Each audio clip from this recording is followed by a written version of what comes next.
Shadows of the Future by Storm Queen 873. Chapter 18. Anakin gasped awake, jerking as he felt that strange energy coiling around him and screaming in a voice he swore sounded like Obi-Wan. Only it couldn't possibly be Obi-Wan, because Obi-Wan would never sound so tortured and afraid. His mind had to be playing tricks on him. That's all there was to it. The scream cut off, swallowed into the churning, boiling energy that was somehow blacker than the depths of space. Anakin shivered uncontrollably, clutching his blanket and Obi-Wan's robe for some comfort. It grew stronger, making him sick to his stomach as it wailed and yawned and pitched. He'd long since slammed his eyes shut, fearing that the room would somehow be spinning. Part of him felt like he was trapped in an out-of-control eraser, or even worse, a plummeting lift, which he knew was hurling to its doom, and he could do nothing to stop it. The clamoring grew louder, more painful, and Anakin shoved his pillow over his head, but it did no good! It was the energy that made him feel like he did, and since it wasn't physical, he could do nothing but fight the tears that sprang to his eyes and hope he lived to see another day. Then it stopped. Anakin shuddered, and once he drew up enough courage, he poked his head out from under the pillow, trying to figure out what had happened. From what he could see, nothing in the common space was disturbed, and he sat up slowly, frowning. The dining chairs remained upright, the data pads were still on the shelves, and the couch he lay on hadn't moved a jot. Surely, something must have caused whatever it was. So why had he felt like he was dying, and yet everything around him seemed alright? He thought that energy connected everything. Then Anakin saw him. Qui-Gon! He cried, his heart stopping for a fraction of a second, and he threw off his covers, flying to the Jedi Master's side. Qui-Gon lay on his side between the armchair and the couch, his body curled inward slightly. His eyes were shut, and his face was molded into a rather peaceful expression. Anakin swallowed the lump of fear that rose in his throat and shook the older man as hard as he could, trying to get him to wake. Please, please, please, he can't be dead! His mind shrieked, he can't be! Anakin breathed a huge sigh of relief when Qui-Gon stirred, his deep blue eyes blinking up at the boy. Anakin, he slurred, as though his tongue were too thick for his mouth, and he squinted when Anakin nodded eagerly. Yeah, Anakin said, smiling as Qui-Gon rolled onto his back with a groan and began rubbing his eyes.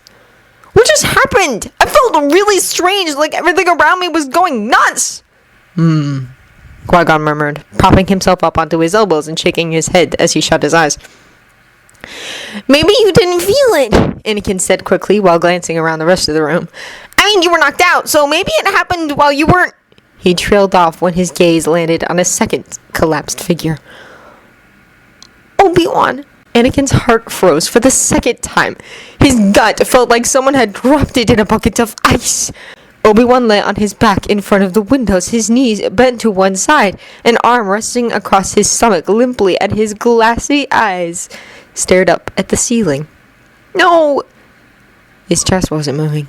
No! His eyes weren't blinking.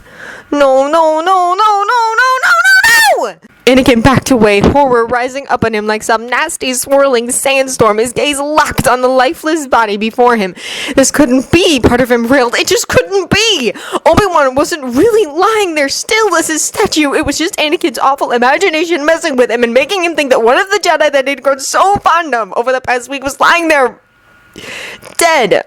No! He heard Qui-Gon exclaim, and the Jedi threw himself towards the other, one of his large hands clasping one of Obi-Wan's wrists as he searched for a pulse. The swear Qui-Gon uttered then was enough to shock Anakin from his stupor, and he watched, through steadily blurring eyes, as the Jedi Master began to perform some kind of artificial breathing technique, one that Anakin had seen a neighbor do when a young girl had collapsed in a similar way.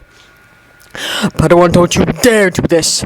Anakin heard the Jedi Master mutter as he pressed down on Obi-Wan's chest in steady intervals.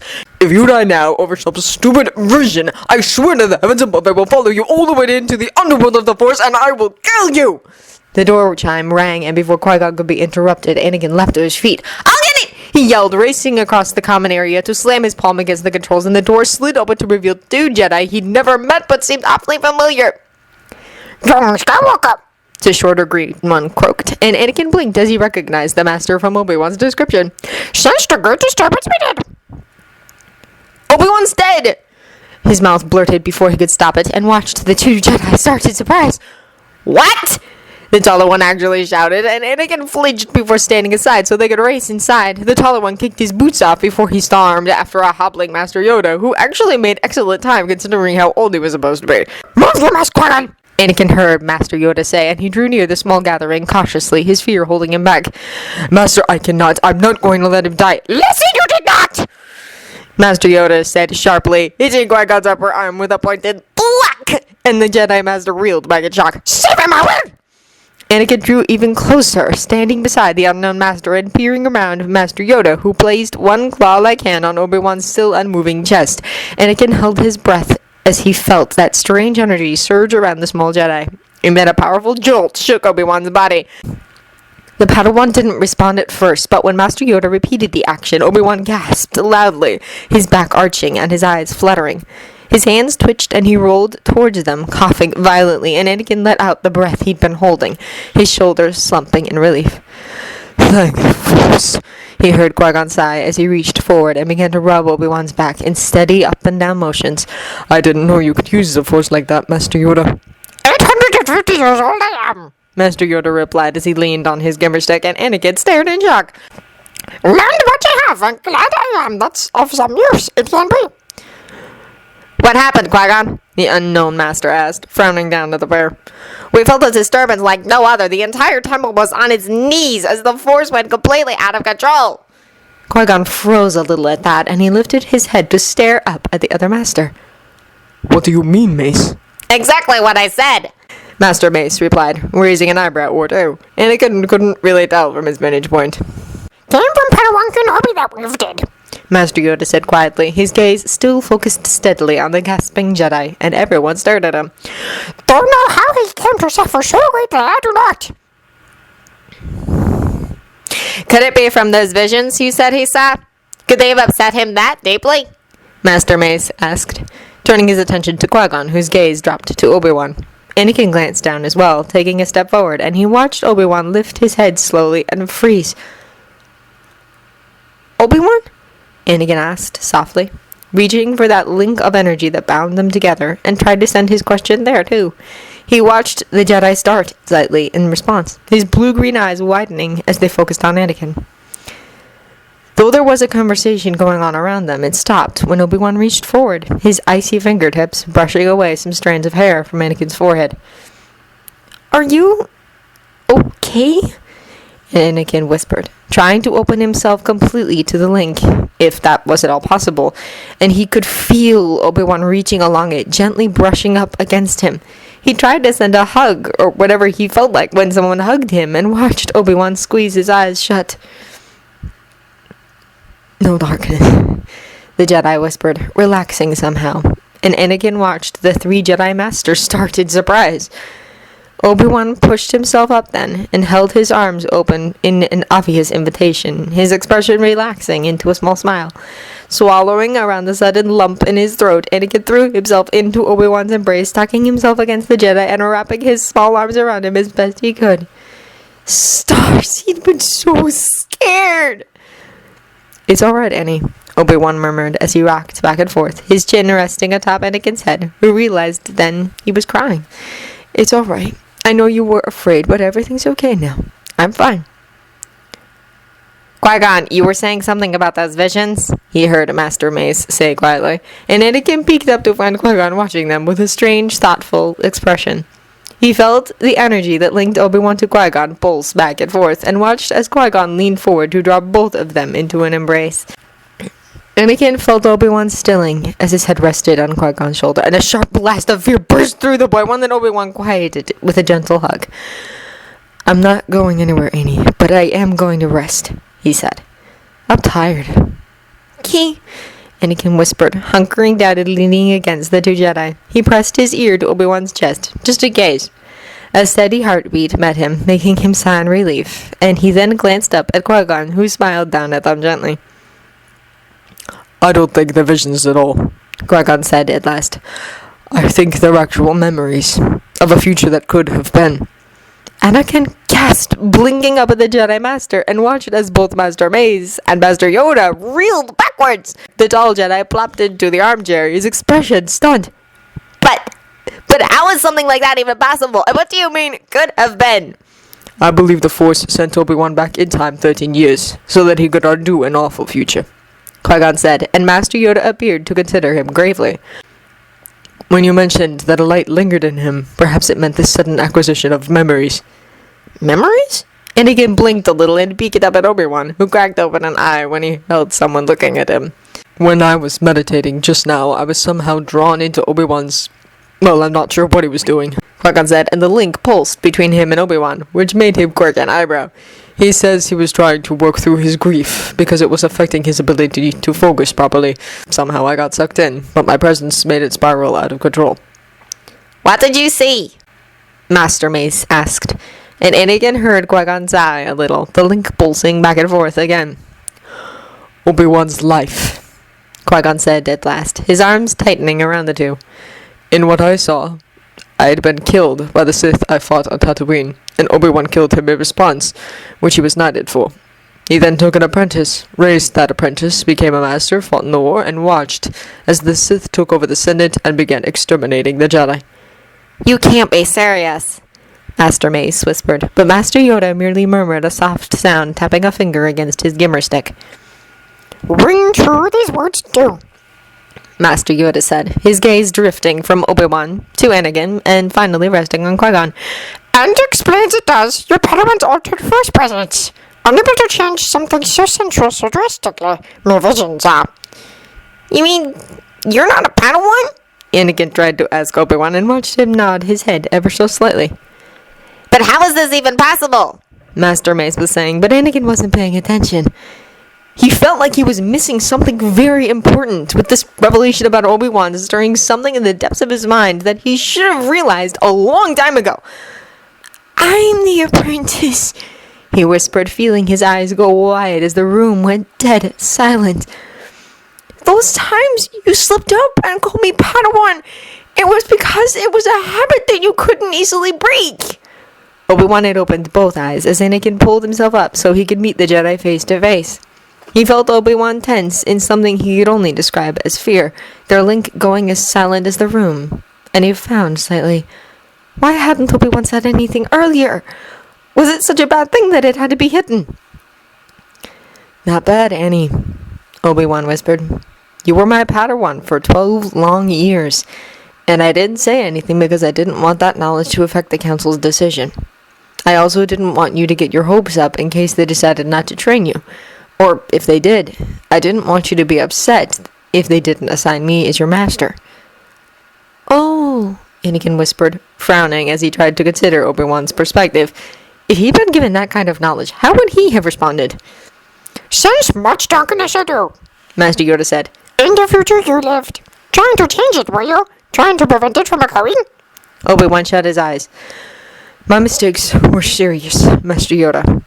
I saw hundreds of Jedi murdered by a Sith who had once been their friend, my friend, and if I'd only paid more attention to him, I could have stopped it.